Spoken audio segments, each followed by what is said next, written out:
Good evening, everybody. Tag, like, and share.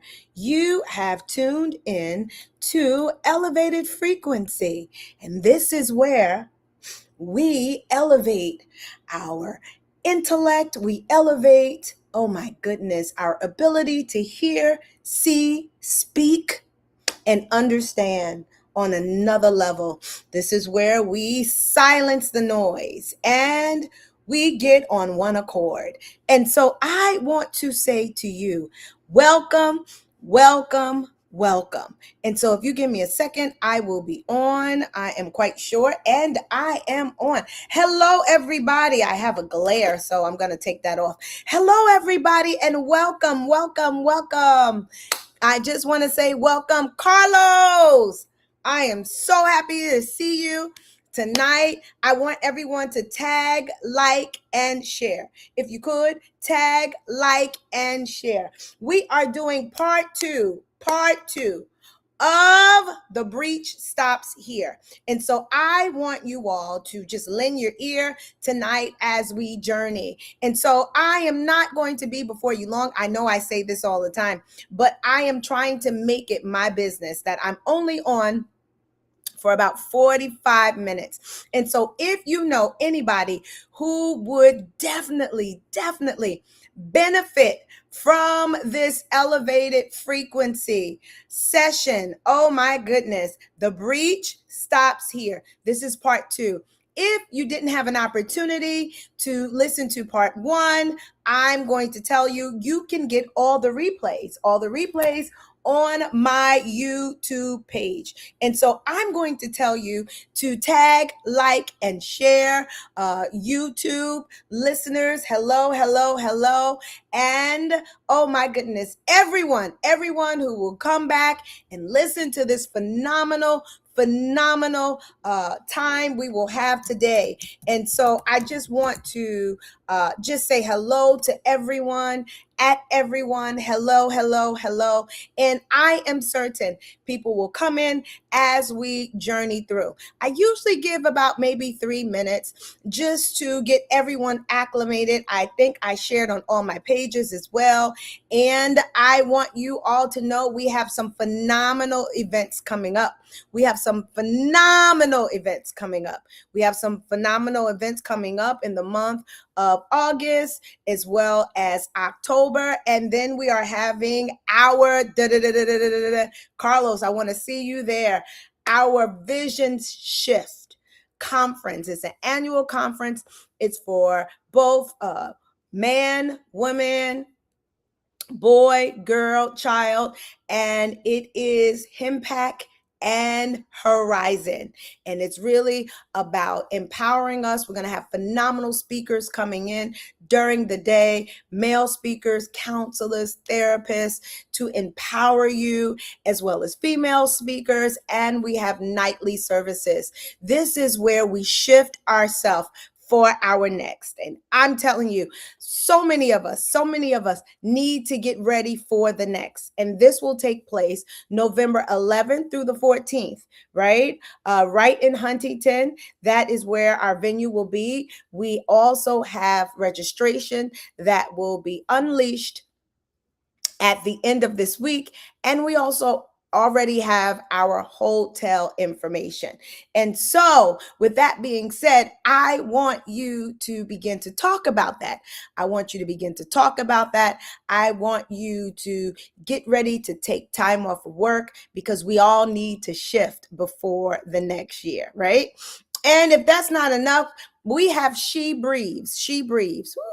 Really, this is for women and young ladies between the ages of 10 plus. We're going to have 2 groups, but we're going to help the women take off the cape, right? And pour out what's heavy. And then we're coming back in October with a He Breathes. Yep, Carlos, I didn't forget about you. We're going to be coming back with a He Breathes. And during this time, we're going to be talking to men in regards to being able to release what's been impacting them. And I believe, there's so many of us under the sound of my voice, right, that really just are looking for a safe space to really unleash what they've been carrying and continue to, just journey. And this is what this time is. And this will actually lead up to our phenomenal conference. And we have so many surprises. We have so many surprises. And so I want you all to get ready to be a part of this particular time that we have set aside. Get ready to get your money together, and we're going to have all food and everything included. And so I'm telling you, we're going to have a phenomenal time. And so once you come in, I want you to say hello to me so I know you are there, because we're getting ready to start and we're going to journey. Is anybody ready to journey? Is anybody ready to learn? Ready to learn what you need to learn to go forward, what you need to learn to change a generation, your family system. We need this time. And so I want to tell you, come on aboard. The train is getting ready to take off. And I want you to be a part of this train. And so with that being said, we're getting ready to do part 2. Somebody say part 2. Part 2 of what we started. And what we started was really indicating family patterns, right? And how the breach needs to stop with us. And so I want you all to come in, tag, like, and share, because tonight it's going to be power packed, and we're going to have people come in and they're going to miss the beginning. So make sure you go back, right? You got to go back. You got to go back and listen to what we talked about. So last week, we learned that before a chain, there was a breach, right? And we talked about, yes, this is part 2, a broken place where our protection was lost and pain entered.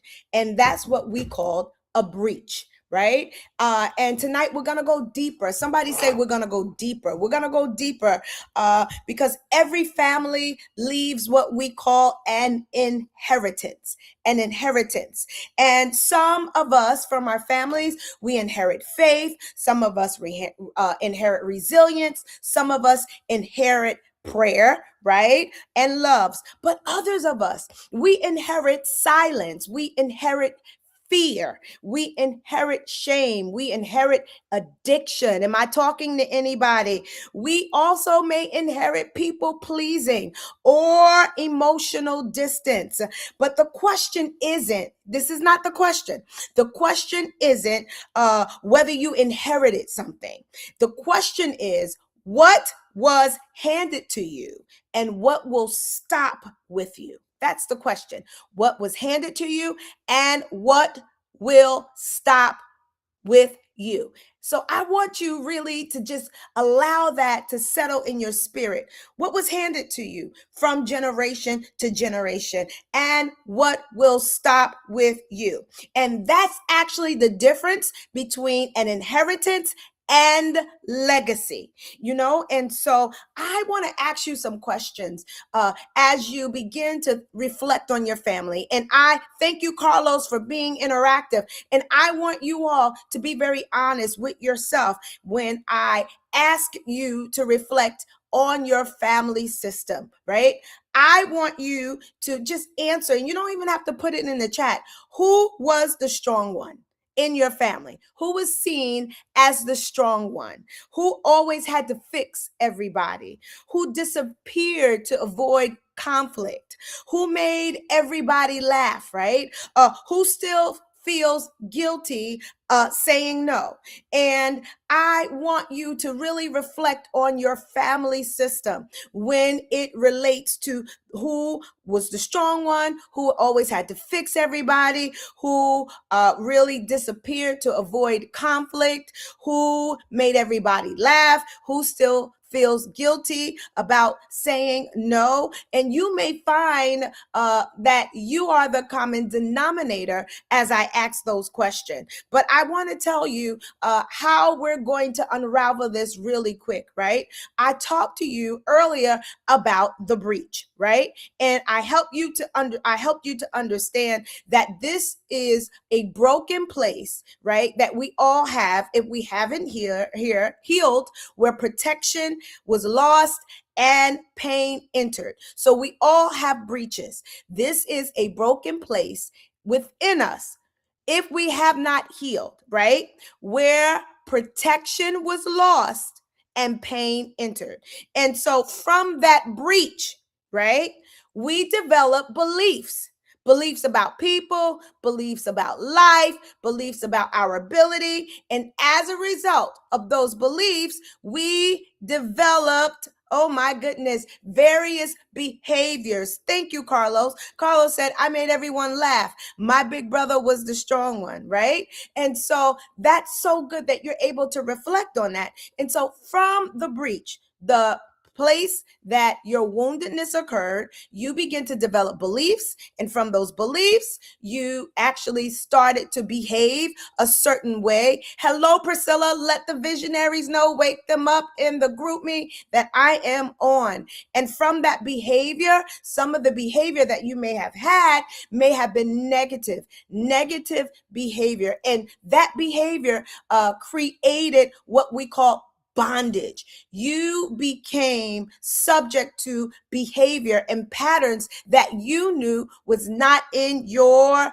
best interest. But beyond the bondage, there is breakthrough. And so I want you to understand that oftentimes when we are wounded, that breach creates a lie. Okay, somebody put that in the chat. That breach creates a lie, and then that lie creates a behavior. Okay, and then that behavior creates patterns, right? And that pattern becomes a chain. And that, but here's the thing, Jesus can repair the breach, break the chain, and restore your purpose. And so tonight we're going to uncover quickly the hidden family roles we adopted to survive. The hidden family roles we adopted to survive. And some of them are known as the hero, the caretaker, the lost child, the scapegoat, and the mascot. Again, the hero. Whoa, my God. I love that. The caretaker, the lost child, the scapegoat, and the mascot. And I want to end with helping you to discover how God calls us from surviving to repairers of the breach. Okay. And so I want you to understand that component tonight. Is anybody with me tonight? I want you to understand, that you can be a repairer of the breach, and you are a repairer of the breach. And I want to give you specifics in regards to how to make that happen. And so before I begin, I want you to go ahead and tag, like, and share with someone before we start to get in depth with this. Because when we get in depth with this, it's going to be hard for people to catch up. And so I want you to say, yeah, come on in, tag, like, share on your page, because we're getting ready to take a journey. And when we take this journey, I want you to be a part of this journey. I want you to understand it from the beginning to the end. And so I want you to start tagging people. I'm going to start tagging people because they're going to say, oh my goodness, what happened? I missed the first part. And so I want you all to give everyone a chance to learn what you're learning at the same time. Anybody with me in regards to that? Anybody want to learn the same thing at the same time? And so I want you to put in the chat while I'm tagging people that I am a repairer of the breach. I want you to put that in the chat. I am a repairer of the breach. Come on. I need somebody to say it. I am a repairer of the breach. I am a repairer of the breach.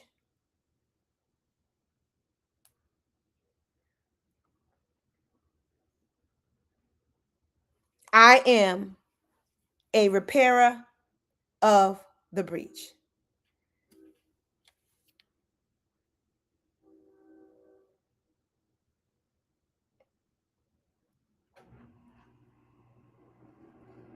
One more second.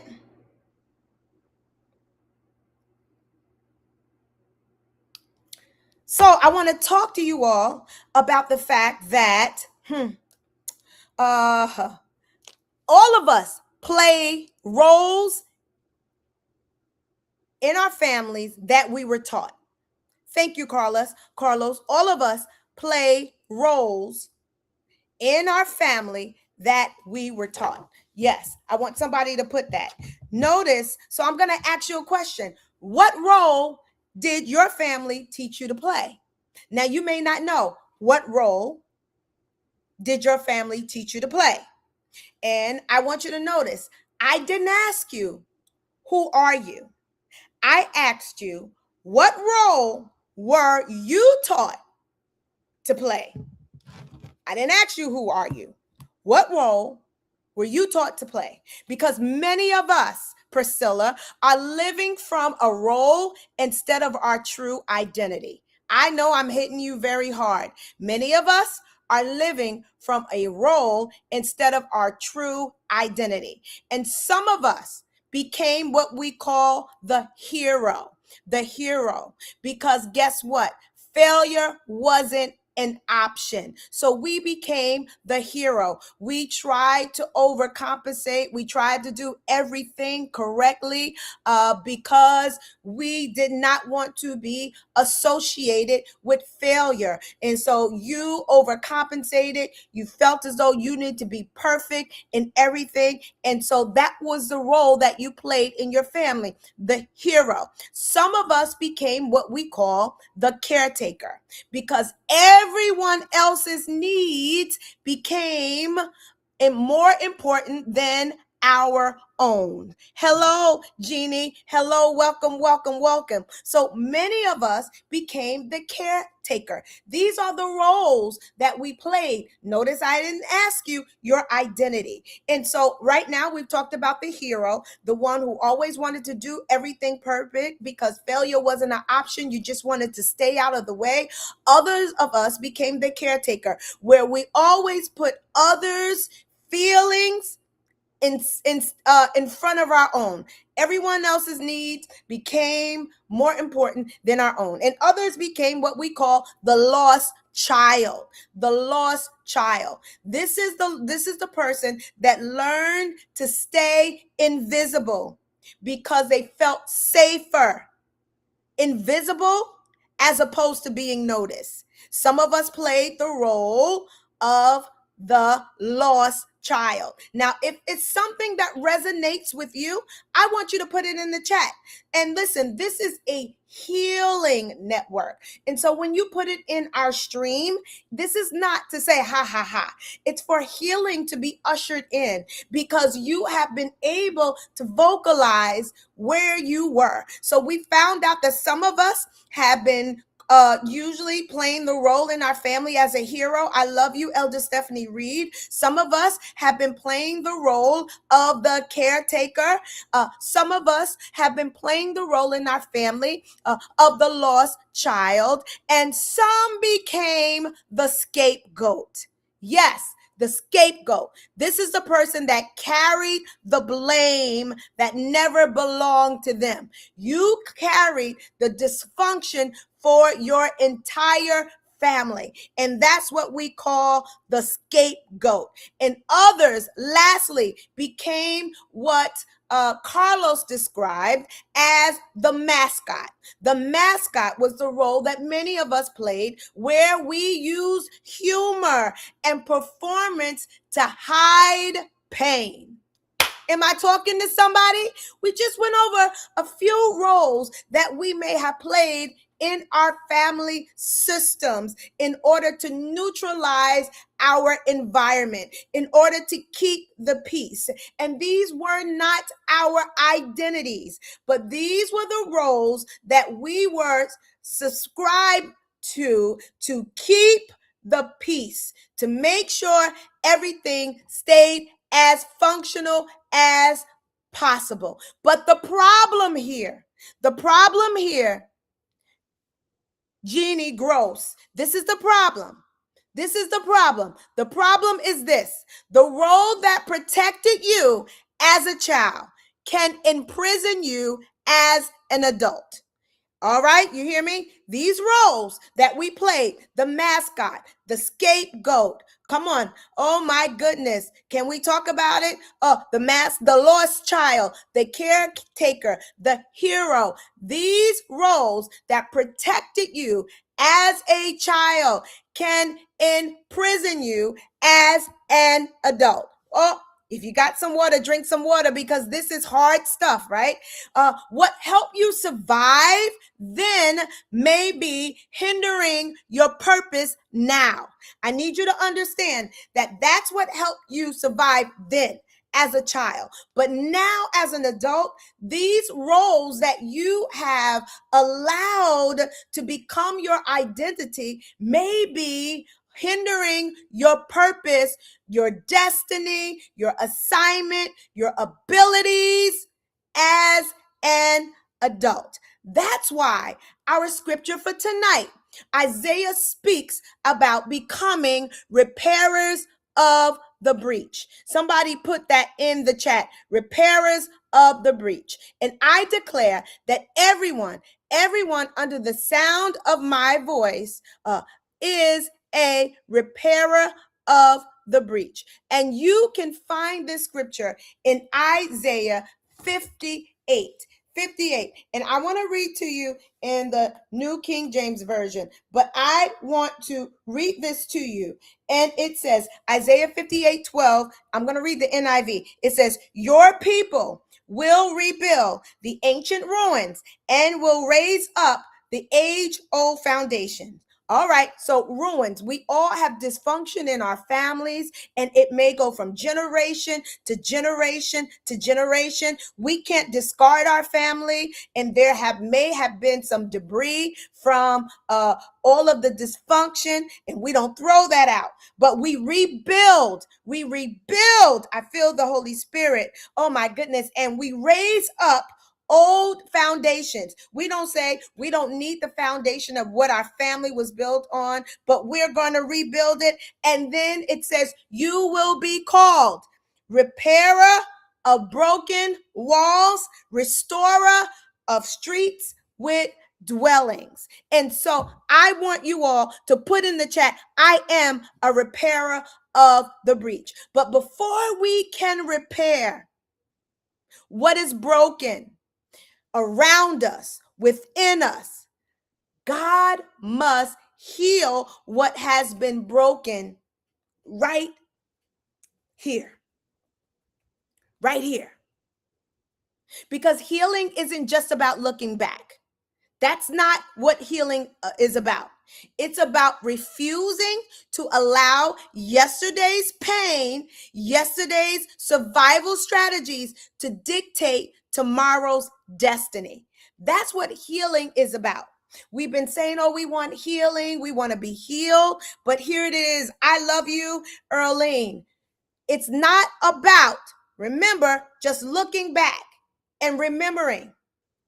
But it's your action, your refusal to allow yesterday's survival strategies, yesterday's pain to dictate your ability to excel, your ability to overcome everything that may have been attached to your past. Is no longer imprisoning you, but you have the stamina, you have the understanding, oh my goodness, that it won't dictate tomorrow's destiny. Thank you, Jeannie. Thank you, Orlean. So tonight, quickly, we're going to identify the roles. We're going to expose the belief behind it. We're going to understand the behavior that it produced. We're going to recognize the bondage it created. Come on. I love you, Apostle Doctor. And we're going to discover breakthrough. Anybody on this line Want breakthrough? Oh my goodness. We're going to discover the breakthrough God desires for our lives. Because guess what? The breach doesn't stop with the next generation. It stops with you. And so we're getting ready to take this journey. If somebody wants to take this journey, say keep going. We're going to take this journey and we're going to be out of the way in about 30 minutes. But I want you to understand that you have the ability. You have the ability. You have the ability to overcome. And last week, we talked about family systems a little bit. And so we talked about the roles. I want you to understand some of our family systems, right? And some of us have had systems that we thought that were healthy until we became adults. And I love you, Carlos. Yes. And I want breakthrough for you too. And we started to realize that our family system was functional and dysfunctional. It was functional in the dysfunction, and we really didn't know that it was unhealthy until we became grown, right? And so, whether you know your family system was healthy or unhealthy, was spoken or unspoken, your family taught you how to survive.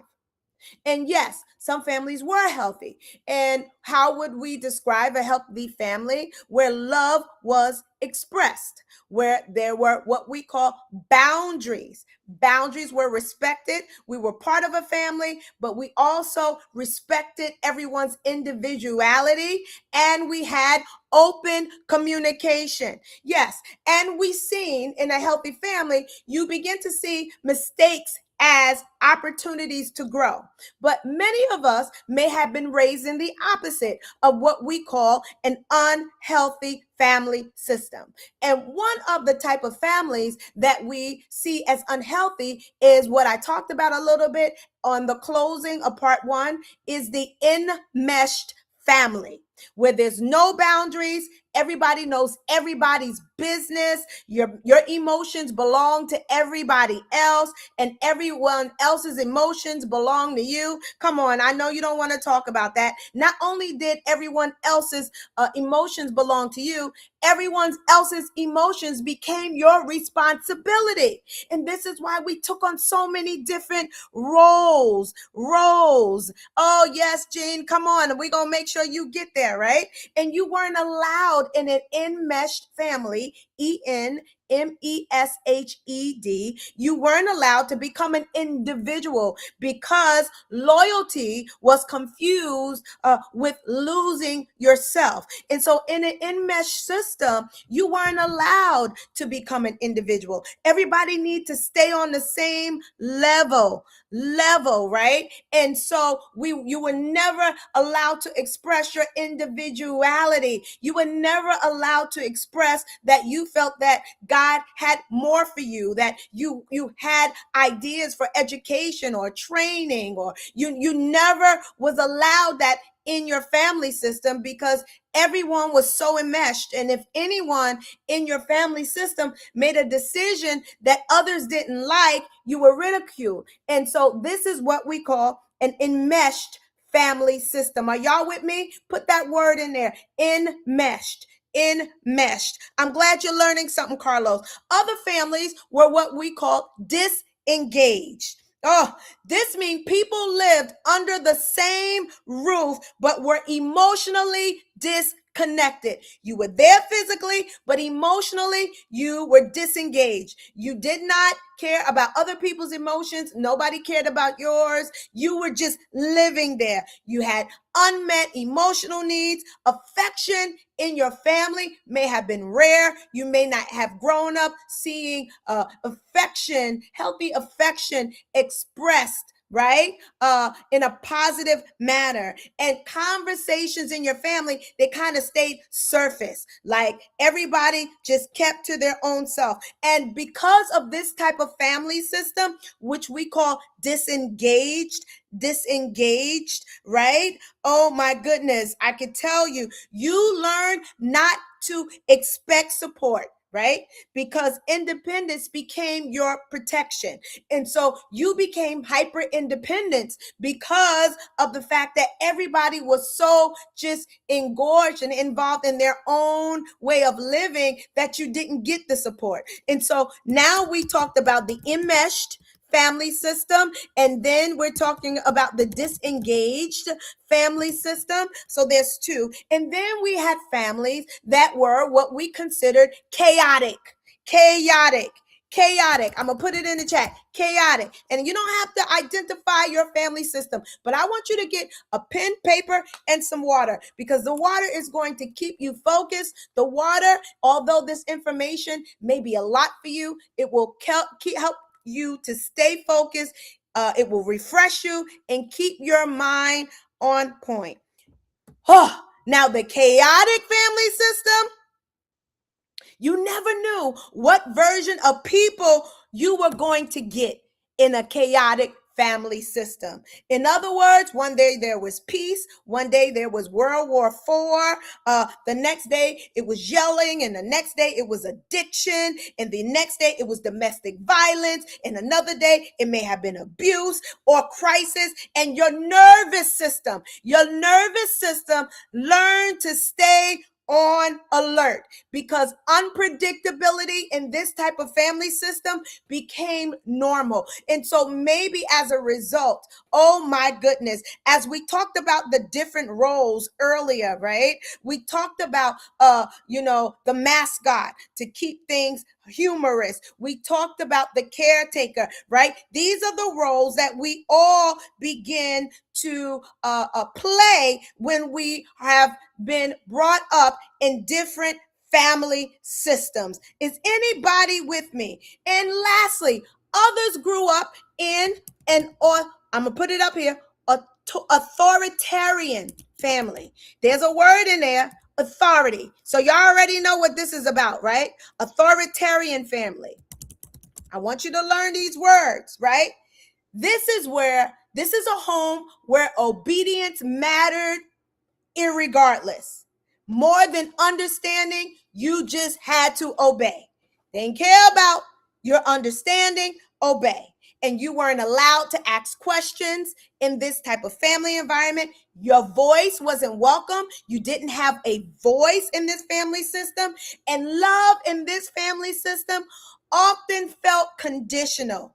It was based upon performance. And so here's what happens when we look and we decide that maybe we grew up in a disengaged, an authoritarian family. Come on, an enmeshed family system, right? These are a chaotic family system. Here's what happened. We as children, we really don't have the ability to change our environment. So guess what we do? We adapt to the environment. Let me say that again.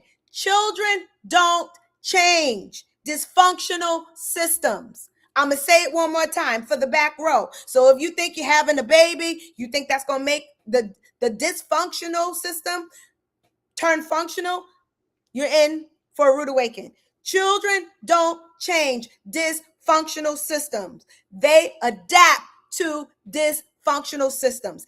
And if we're not careful, we become dysfunctional adults who have a very difficult time journeying through life, having the confidence you need through life to be everything you are supposed to be. And I need to tell you, adapting is not the same as healing. So yes, as a child, these roles may have helped you, but that does not mean you're healed. As a therapist, I see this every day, and we often call this way of living coping mechanisms.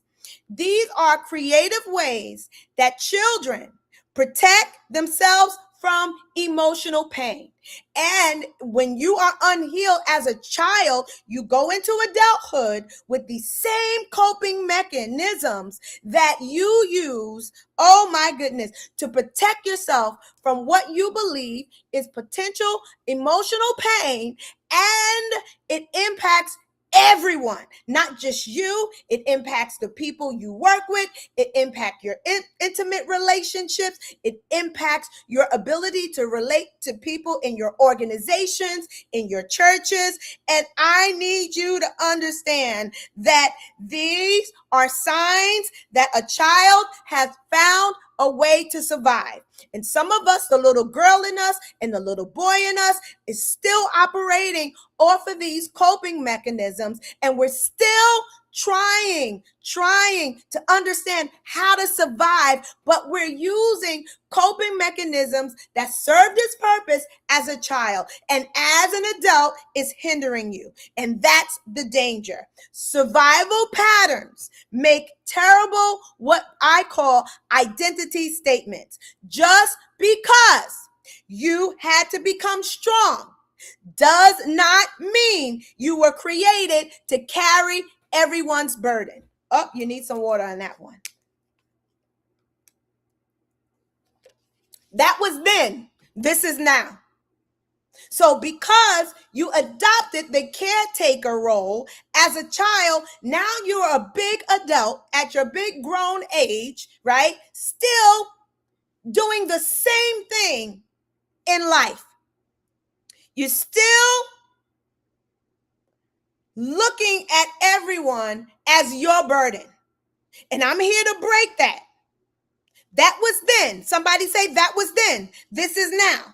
And just because you learned to stay quiet because that was your lost child, that's what you did as a child to neutralize your environment in order to survive, that does not mean now as an adult, God called you to remain silent. That was then. This is now. I need somebody to put in the chat. That was then. This is now. I'm showing you how when we develop these roles in our families, if we don't heal, if we don't identify, we carry these roles into our adult lives, and it hinders who we are. It hinders how we show up. It hinders our ability to show love, to give love. And so I need you to understand that those were the roles that you played then, but this is now. This does not mean because you had no voice as a child that was safe for you to stay lost as a child, to stay not silent and out of the way. And now God has called you to do something big. Oh my goodness, as part of your destiny, your purpose, and you're struggling. You're struggling because you have always felt as if you didn't have a voice. But now you realize that God is calling you for something greater, but you cannot break through because the breach where the pain is, it's still making you feel that you're still in danger. Just because you became the peacemaker, as a child, I'm here to tell you that does not mean you were designed to ignore your own pain. Now, as an adult, you are so used to numbing and being the peacemaker that now as an adult, you're imploding. That was then. This is now. That kept you safe then. It's not keeping you safe now. Just because you became independent and you developed hyper independency as a child, that does not mean you were created to do life alone. Hello, single women. Hello, single men. That was then. This is now. You needed that then. But I believe the Bible says opposite. The two is better. It's better than one. So I'm helping you understand how your survival strategies then, if they're unhealed, they will impact your development emotionally, spiritually, socially, psychologically, mentally as an adult. The role you keep alive from your childhood was not ever meant to create your identity. That's why Romans 12:2 tells us, do not conform to the patterns of this world, but be transformed by the renewing of your mind. I need somebody to say, I got to renew my mindset. I got to renew my mindset. I need healing in my mindset because my mindset is so used to being in the survivor mode and playing the roles that I played to survive as a child, that I really am now learning that I've taken these roles with me into my adulthood because maybe you didn't know any better. And this is why you're having so much difficulty in being able to be everything you need to be. And as Arlene put that scripture in there, Romans 12:2, it says, do not conform to the pattern. Notice the pattern. I want you to notice the word pattern. Pattern. God is interested in changing patterns, not just your behaviors. And so many times we think that if we just change a behavior, it's good. You got to go beyond the behavior. You got to identify the pattern. The pattern. There are patterns that have been established from childhood that's impacted you. I don't care how much you try to change the behavior, but if you don't deal with the pattern that established this behavior, you're going to lose every time. You have to identify the patterns in your thinking, the patterns in your feelings, the patterns, oh my goodness, in your mindset that's impacting the behavior. Stop doing surface stuff. Just dealing, anybody can change their behavior. Anybody can put on a mask. But the real healing is understanding and identifying that there is a pattern. There is a pattern that you need to change. I need somebody to put in the chat, I gotta identify these patterns. I gotta identify these patterns. I need you to understand that there's some patterns that's really impacting your ability, because behavior is simply the fruit. The behavior that you exemplify is the fruit, but your belief is the root. And that's where the pattern is established in what you believe. And so I need to ask you, what belief system have you subscribed to because of your pain? That you're unlovable, that you're toxic, that everybody that you encounter will always let you down?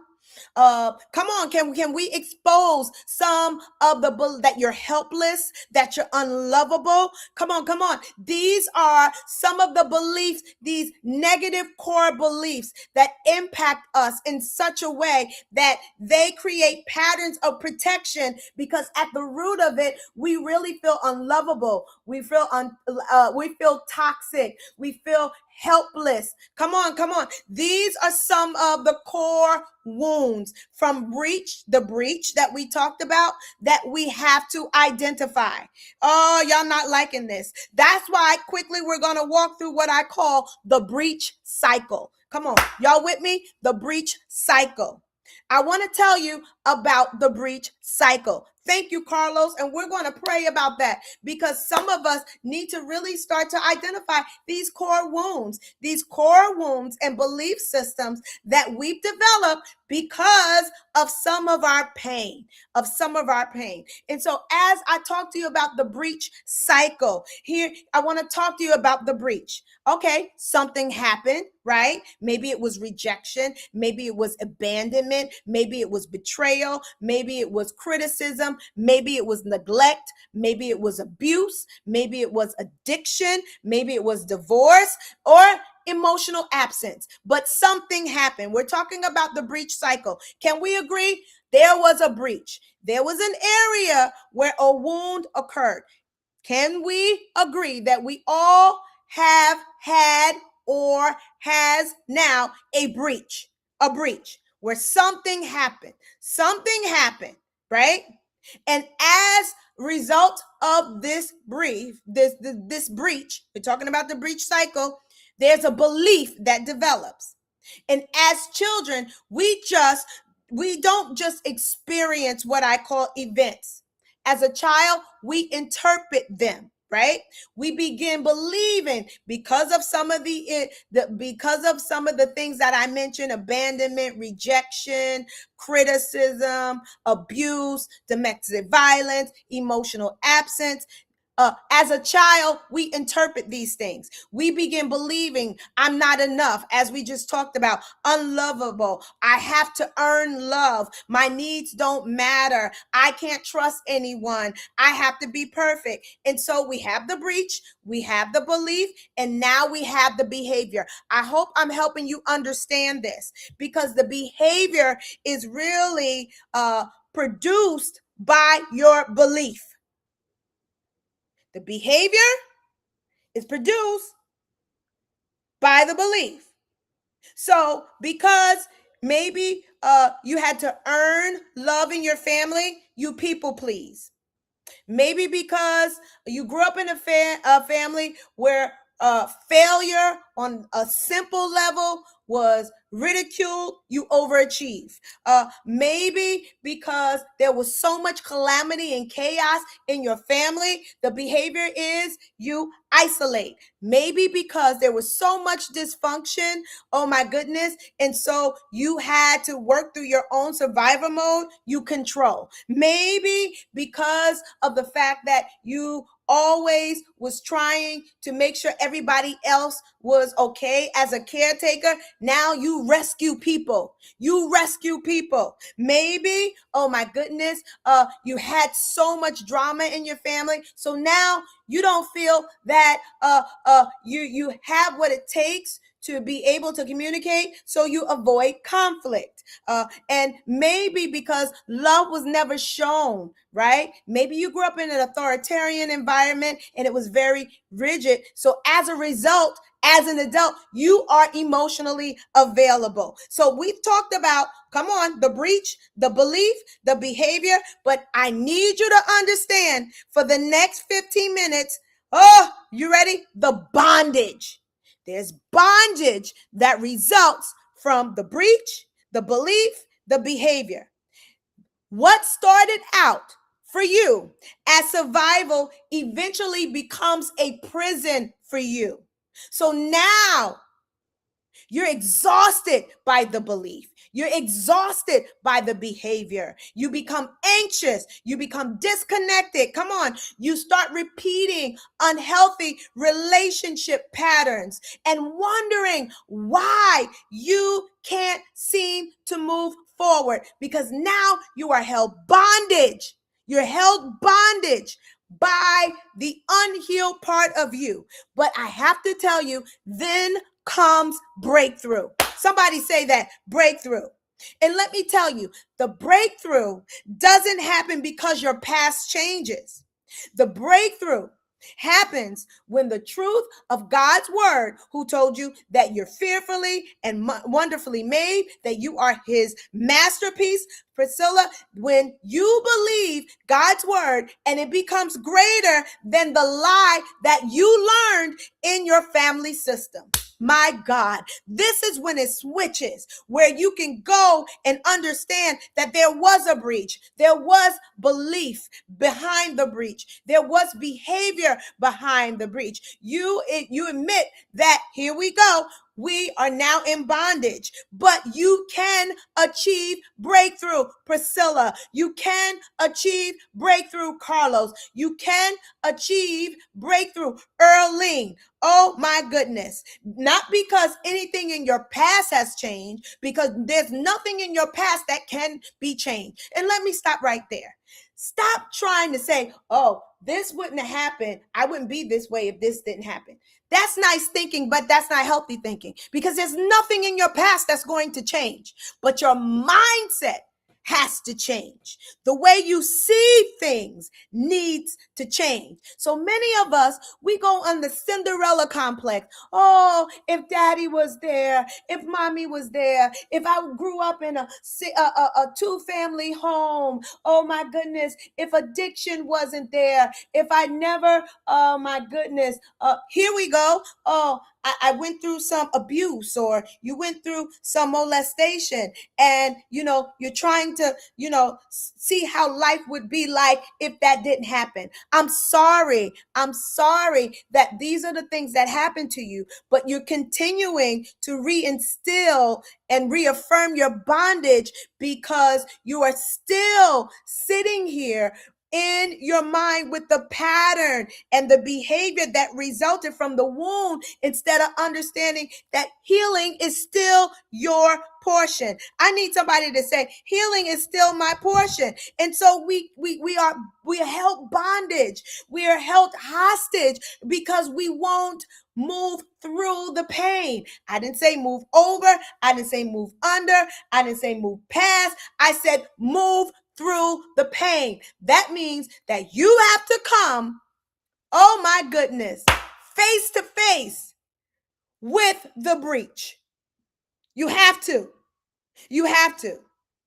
And so I need you to understand, even Jesus, he didn't simply come to forgive us of sin. He also came to proclaim our freedom to those who were in bondage. Yes, me and you, and recovery of sight to the blind, and really set at liberty those who are bruised. And yes, many of us have been bruised by life. Many of us have been bruised, and we didn't ask for the things to happen to us, but they happened. But I'm here to tell you, Jesus came to heal what life taught you that heaven never intended.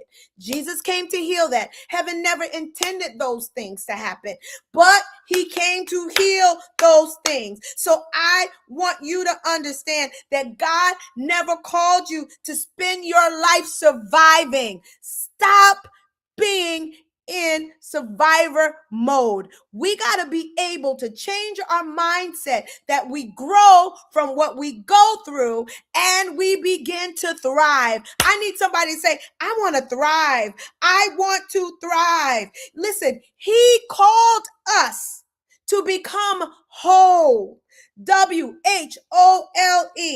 And when you become whole, that's when the breach stops. When you become whole. How many of us want to become whole? And we're getting ready to end in about 5 minutes. But I want you to understand, guess what? Yes, you didn't choose these roles, right? You didn't wake up at 6 and said, I'm going to become the caretaker. I'm going to become, the lost child. I didn't choose to become invisible. I didn't choose to become rebellious or funny. Your environment made a demand, right? And because your environment made a demand, your nervous system responded to the demand of your environment, right? And that family system asked a question, and your life became the answer. And maybe the question was, who's going to keep the peace? Who's going to make mom feel better? Who's going to make dad feel better? And so they won't physically fight, right? Who's going to keep dad from exploding? Who's going to raise the younger children? Who's going to make everyone laugh so we don't have to deal with pain, right? Without realizing it, that's how you step into the role. And the problem is that roles became rehearsed. They become rehearsed until you feel like it's part of who you are meant to be. Right? And so after years of playing that role, guess what happens? You stop saying, I act this way, and you start saying, this is just who I am. Come on, am I talking? And I'm here to tell you, this is not necessarily who you are. It may be just simply who you had to become. And how do I know that? Because Ephesians 2:10 says we are his masterpiece, right? And when God says that you are his masterpiece, you're not your trauma's masterpiece. You're not your family's masterpiece. You're not your dysfunction's masterpiece. Your family may have introduced you to survival, but only God can really introduce you to your true identity. And so this is not about family bashing. This is not about parent bashing, because many parents really tried to do their best with what they had, right? And many of them were carrying wounds that they never healed from. And many broken people often raise children from broken places, right? And if your family, your parents were never taught healthy boundaries, how could they teach you? And so now you have become responsible. You have become responsible for ensuring that the breach stops with you. It stops because guess what? You finally decide to get healed. How many of us are deciding to get healed? And so I want to give you some practical steps as we get ready to get off of here in regards to stopping the breach. Is this good information? Tell me if this is good information for you, so you can go on and pass this down, right? And so I want you to know, number one, this is how we begin to stop the breach. You got to recognize the role that you played, because you cannot heal what you refuse to acknowledge. You can't heal something you refuse to acknowledge, and that's the bondage, because you refuse to acknowledge where you need to be healed. And how do you do that? You need to start asking yourself, what role did you play? Were you the lost child? Were you the caretaker? Come on. Were you, the mascot? Were you the people pleaser? And I want you to ask yourself, not only what role did you play, are you still living from that role today? Are you still seeing some residue from childhood playing a part in your adulthood? And then I want you to start to ask yourself, where is this showing up in my relationships? Where is this showing up in my parenting? Where is this showing up in my ministry? Where is this showing up in my leadership? How is this showing up on my job? You got to start evaluating your various spheres of influence and start to ask yourself, where is this showing up? Where is, because I guarantee you it's showing up somewhere. How is this showing up in my marriage? How is this showing up in my mothering, in my fathering, in my daughtering? Come on, are you still living these roles? David said it this way in Psalms 139. He said, search me, oh God. Somebody needs to put that scripture down. And so when you get ready to go to sleep at night, this needs to be your prayer. 139, Psalms 139, verses 23 and 24. It says, search me, oh God. Search me. And I want you to look up that scripture. Earlene put it in the chat. Psalms 139, 23 and 24. Because guess what? Awareness is the first act of healing. Awareness is the first act of healing. So now when you recognize the role that you played, number two, now you have to replace the lie with God's truth. Because every role that we talked about tonight is attached to a belief. You're unlovable. You have to earn your love.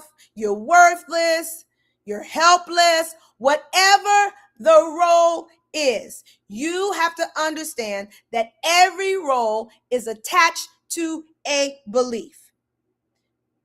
You start to believe I'm only valuable when I perform for people. Oh, I know I'm hitting it. If I don't fix it, nobody will. Come on. My feelings don't matter. I have to earn love. Am I talking to anybody? Because these are some of the beliefs that we have that impact us, Priscilla, where we begin to mesh the role with our identity. And I'm here to tell you, it was just a role is not your identity. You got to separate yourself from that role you played in survival, because now you should be able to be healed in such a way that you understand that that was the role for then, but this is now. And because I'm walking in my healing, because I'm seeking healing, because I'm craving healing, I'm going to put myself in a place where I identify, oh my goodness, and then I replace the lie with God's truth. And how do you do that? Then after you begin to understand that there was a lie, a role that was attached to a belief, and it was a lie. And then I need you to turn around and say, well, what does God say about me? Because when you start to do that, you'll see that there's a discrepancy here. Because in John 8:32, it says, you shall know the truth, and the truth shall set you free. And if you ever need to understand what God says about you, start to search the scriptures. Start to Google, what does God say about me as his child? You'll start to see, I am fearfully and wonderfully made. No weapon formed against me. He's given me the authority to trample on the serpent. You will find out everything. I am the head. I'm not the tail. Can anybody tell me tonight, what does God say about you? Come on, somebody put it in the chat. What does God say about you? So now we've learned quickly that we have to recognize the role. Now we have to replace the lie with God's truth. And now we got to release what was never ours to carry. Because some of us have been carrying responsibilities that belong to our parents, that belong to our siblings, that belong to our grandparents, that belong to our family for decades. We've been carrying responsibilities that belong to others for decades. Somebody put decades. I'm going to say it again. We have been carrying responsibilities that may have belonged to our parents, our siblings, or family for decades. Yes. And tonight, God is asking, what are you still carrying that I never assigned to you? What are you still carrying that he never assigned to you? Y'all quiet. Yes, Earlene. What are you still carrying that was never assigned to you? Carlos, decades. What are you? Come on, y'all. Talk to me. You don't even got to put it in the chat, but put the question in so I know you're listening. What are you still carrying that was never assigned to you? Because I believe my Bible says in 1 Peter 5:7, cast all your anxieties, your cares on him because he cares for you. So healing begins when you stop carrying what belongs to God. And some of us, we are carrying things that does not belong to us, has not been subscribed to us. But we have put ourselves in the place of God for people. And now we're stressed out, we're depressed, we're at our wits' end, we're nervous wrecked because we don't even have the capacity to carry these things that were not assigned to us. We don't have the emotional capacity. We don't have the mental capacity. And you're wondering why you're so anxious and you're so depressed and you're so angry and you're projecting and you're imploding because you were never created to carry something that only God can carry. You were never created for that. And so you can only begin to heal when you stop carrying what belongs to God. And so some of you all need to ask God for forgiveness because you have served as the demigod to so many people in your life where they have replaced God with you. Yep, I said it. They have replaced God with you. And now you are out of alignment. You are out of order. And this is why we're overwhelmed.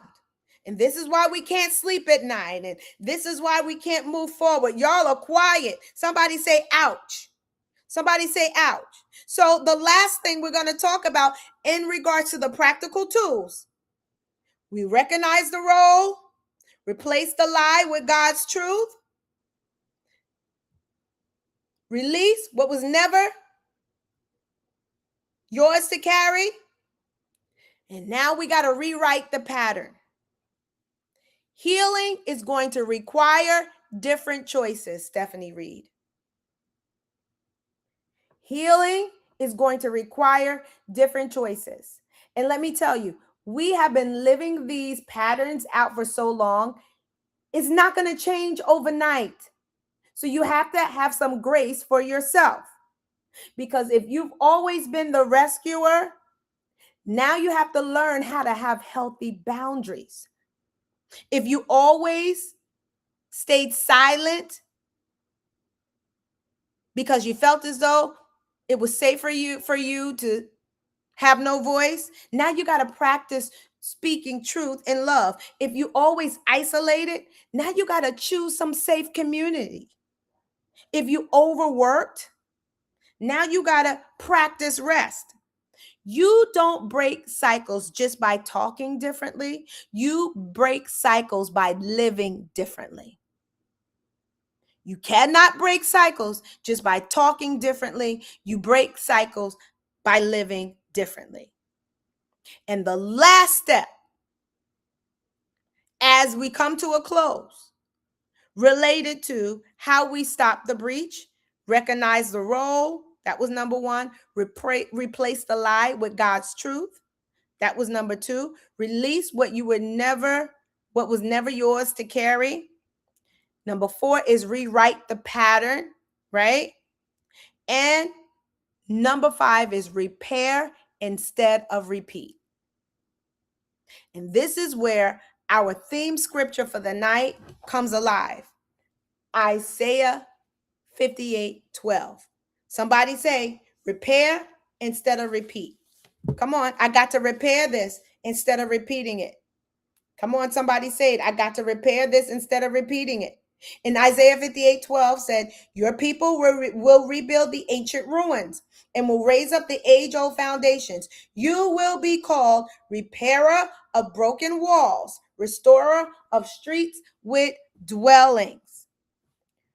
A repairer of a breach doesn't act as if the breach never happened. That's not the repairer. A repairer really says, it may have started before me, but it ends with me by God's grace. And so that means, here we go, I apologize when I'm wrong. I forgive without pretending the hurt didn't happen. This is the kind of behavior we actually exhibit when we are repairers of the breach. This is when you learn to create healthy boundaries. This is when you learn to communicate instead of controlling. This is when you learn that you choose to heal over hiding your pain. And so I need you to realize the breach stops when you understand. Here we go. That survival is not your identity. That's when the breach stops. Survival is not your identity. The breach stops when you actually start to tell the truth. Yeah, I was hurt, right? The breach stops when you choose to heal over hiding your pain. Unhealed people hurt people. I'm going to tell you that. And the breach stops when you replace lies with God's truth. So, in conclusion, I want you to understand that the breach stops when you become the parent, the spouse, the friend, the daughter, and you start to disciple what was never modeled for you. You start to exhibit what was never modeled to you, to others, because you cannot change what happened to you, but by the power of the Holy Spirit, you can change what happens through you. So even though the breach didn't begin with you, it can end with you, but you have a decision to make. And that decision is to come with terms with the woundedness that you often covered up, that you often denied, that you often numbed,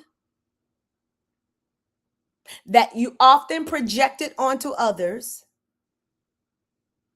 that often torments you because you're afraid to talk about it. And you exchange that behavior or thought patterns for another thought pattern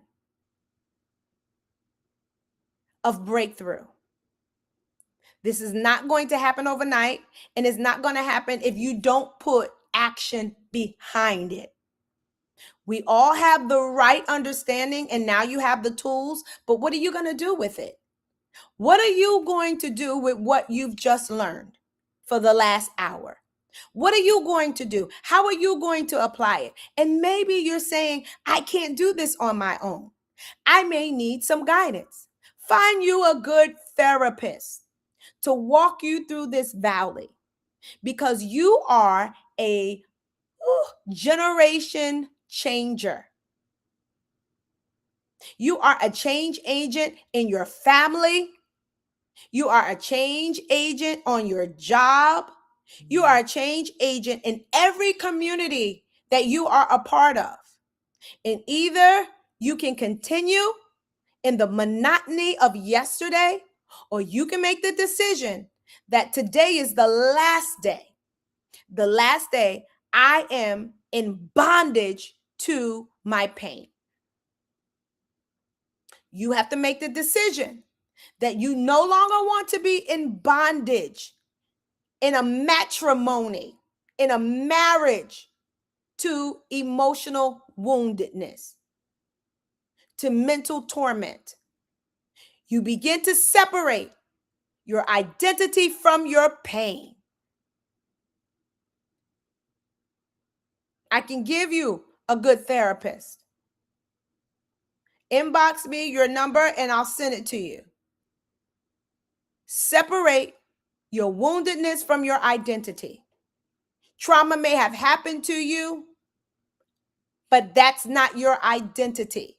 You may have grown up in an authoritarian family that diminished your individuality, but that's not your identity. You may have been a people pleaser because that was the only way you can survive, but that's not your identity. That was then. This is now. So recognize the tools of coping we use as a child are not effective as adults. And we want to be healthy. We want to have healthy relationships. We want to have healthy marriages. We want to have healthy friendships. Come on. But you have to put your pedal to the metal and realize that change is needed. And so I thank you. I thank you for being a part of this elevated frequency. Part 2, the breach stops here. This is the conclusion of the breach stops here. And if you need a recap of part 1, you can go on my YouTube page and find that. And so I want to tell you that we have so many exciting things coming up during the next upcoming months, where you will have an opportunity to meet with us in person. I can't even talk in person, right? And so we have She Breathes. This for females between the ages of 10 and up. We have 2 groups, Girl Exhale, and for the ladies 18 and over, we have releasing what's been heavy. And I have some of my sisters coming in, Dr. Janola Morales, who's my mentor. I have Lady Dion Daniels, who's a mentor as well. I have Dr. Tay Bassett. She is a psychologist. My mentor is a therapist. I have Dr. Linda Coleman. She is a Christian counselor. And I have my god sister, Overseer Dawn Mixon, who is a pastor, but she is also a counselor, a mentor, and a pusher. I'm telling you, we are going to have a phenomenal time. We're almost at 50, and I'm closing the door at 50. God has blessed us to have a couple of sponsorships. And so if you are interested and you don't have the $65, please inbox me on my Dr. LaQuetta Solomon page. I do believe we have 3 tickets available for those in need. So inbox me today. Now, for the young ladies, they will be free. Tomorrow will come out a brand new flyer where there is a scan that you have to just fill out and they can come. Come in your chic pajamas. We're going to have food, fun, fellowship. And that is Friday, August 28th. And it starts at 8:30 to 11 or 8 to 11:30. And so you may want to come out for that. Also, Dr. Priscilla, she has a women's conference coming up as well. And I put that information on my page. And that is coming up, I believe, August 22nd. And then there is another event on August, I believe, I don't remember. It's a free event. It's part of Worshipers United Church, and it's free. It's their women's conference, and you can come out and hear me. I'm one of the featured speakers. That's also on my page. We're going to be having a Hebrews also one day, men's empowerment in the month of October, and our phenomenal Vision Shift conference is coming up. I need somebody to put Vision Shift 2026, and it's Her Rising and Impact. And it's going to be from November 11th through the 14th. During the day, we have speakers that will be shifting you, teaching, preaching. We are going to have, very educated counselors and facilitators that will also help you come up with a vision shift plan. On Wednesday night is for our VIPs. They will have an intensive masterclass and dinner on Wednesday night. And then on Thursday morning, we're going to have, we're going to start with a prayer service. It's going to be powerful. That will set the atmosphere for the event. And then our night service is at 7. We have a big break. You'll eat. We'll have eating with us. And then at 7 will be our nightly service. And when I unleash the speakers, you're not going to want to miss it.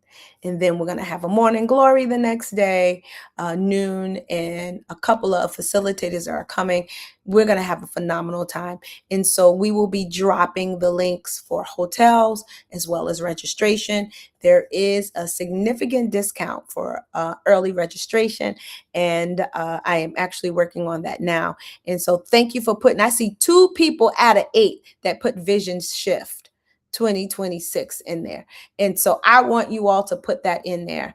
And there's some additional events coming up, but I want you all to stay in alignment and come see what we're doing in person. I'm going to be back on live sometime this week with the young women that will be speaking to the girls during this She Breathes event, Girl Exhale. And we're going to be rallying the troops to get young ladies to be a part of this because the fall is coming, back to school is coming, and we want everyone to be prepared. And so listen, I thank you for tuning in to Elevated Frequency. This is every Tuesday at 7:30. Please mark it in your calendar. And let me tell you, I'm bringing some special guests next week along with me, and we are going to have a phenomenal time. And so set your clock, right? I'm on YouTube.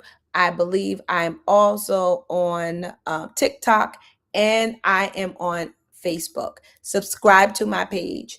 And let me tell you, once you elevate, right, your thinking, when you elevate your perception, the frequency which you decide to stay focus on changes. You're able to no longer be distracted by the noise of the world, and you become more in tune with where God is taking you, your purpose and your plan.